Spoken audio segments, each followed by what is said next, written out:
Bonjour, aujourd'hui nous allons proposer une correction du commentaire d'un texte de Louis-Ferdinand Céline que je vous avais proposé de rédiger.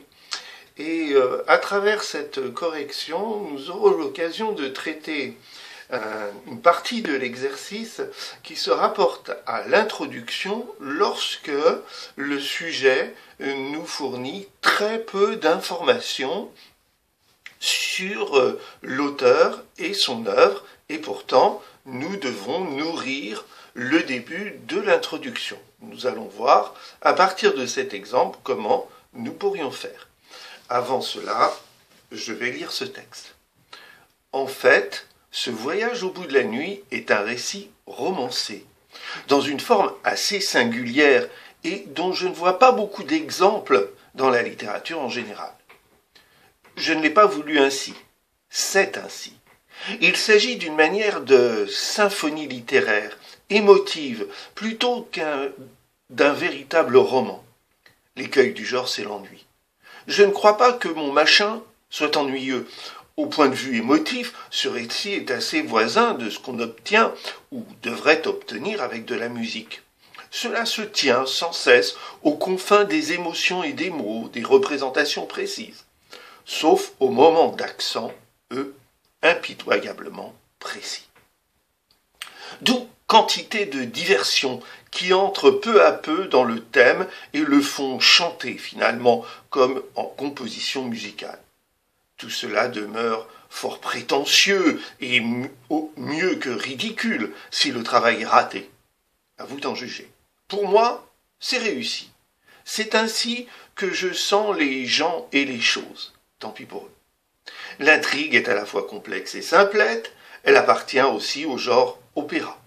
Ce n'est pas une référence.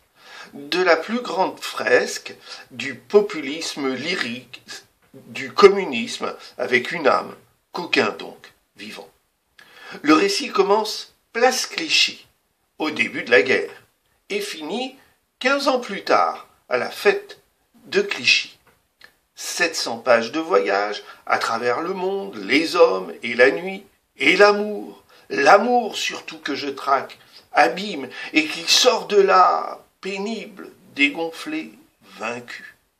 Du crime, du délire, du dostoïevskisme, il y a de tout dans mon machin pour s'instruire et pour s'amuser.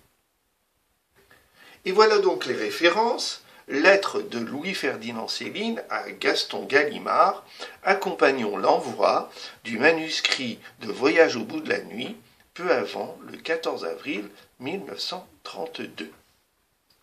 Alors, c'est à partir de ces éléments-là que nous pouvons nourrir le début de l'introduction. Pourquoi ? Eh bien d'abord parce que nous avons une date 1932 et pour vous, lorsque vous avez travaillé en histoire, vous savez que 1932 se situe entre la Première et la Seconde Guerre mondiale, c'est-à-dire dans ce qu'on appelle l'entre-deux-guerres.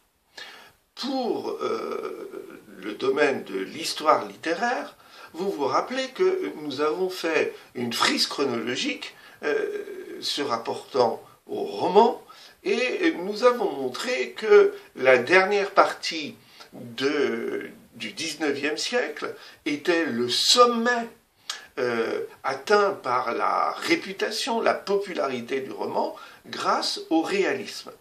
Et que la suite, le début du XXe siècle, eh bien, était encore très fidèle à ce réalisme. Et nous le voyons, par exemple, dans la présentation qui est faite dans la fin du texte, où des lieux réels sont cités,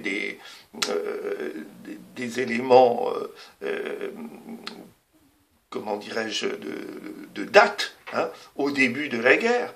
Et tout ça correspond au réalisme. Et pourtant, les auteurs de la première moitié du XXe siècle veulent aussi se différencier de leurs prédécesseurs. C'est normal, s'ils ne font que copier ce qui a été fait précédemment, eh bien, ça n'aura plus d'intérêt. Et donc,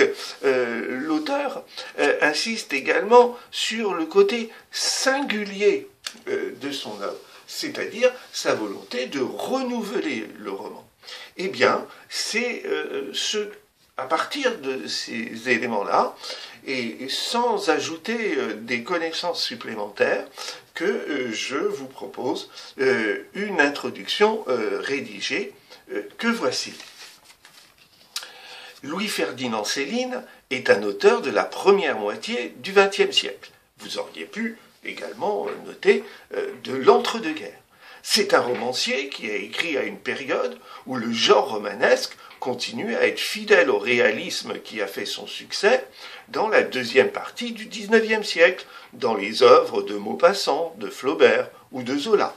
Vous voyez, à travers les trois exemples que j'ai mis, qu'il est toujours bon de montrer sa culture littéraire dans une introduction. Mais le changement d'époque explique également la volonté des auteurs de proposer une écriture qui gagne en nouveauté. L'auteur disait singulière par rapport à la période précédente. Ce désir transparaît dans la lettre écrite par Céline à l'éditeur Gaston Gallimard lorsqu'il lui fait parvenir son manuscrit de Voyage au bout de la nuit. Et là, vous voyez que j'ai reformulé ce qu'il y avait d'indiqué en bas de la page. À partir de ce document, nous pouvons nous poser la question suivante. Comment ce texte argumentatif parvient-il à transmettre ses idées ? Et donc vous voyez que la problématique s'inscrit dans l'objet d'étude qui est celui de la littérature d'idées. Mais nous n'avons pas affaire à un texte à proprement parler littéraire, nous avons affaire à un texte écrit par un écrivain, mais pas à proprement parler littéraire, nous n'avons pas affaire à une œuvre dans ce texte-là, c'est pourquoi j'utilise l'expression texte argumentatif. Et le but des textes argumentatifs ou de la littérature d'idées est justement de transmettre ces idées. Pour répondre à cette problématique, nous verrons dans un premier temps que, puis en approfondissant notre étude, nous montrerons que, et donc vous voyez que nous retrouvons les trois ingrédients habituels de l'introduction, la présentation de l'auteur et de son œuvre, la problématique qui débouche sur deux axes, l'un d'une lecture un peu superficielle et l'autre d'une lecture approfondie. Vous mettez sur pause et vous recopiez cette partie d'introduction. Nous nous occuperons du plan plus détaillé juste après.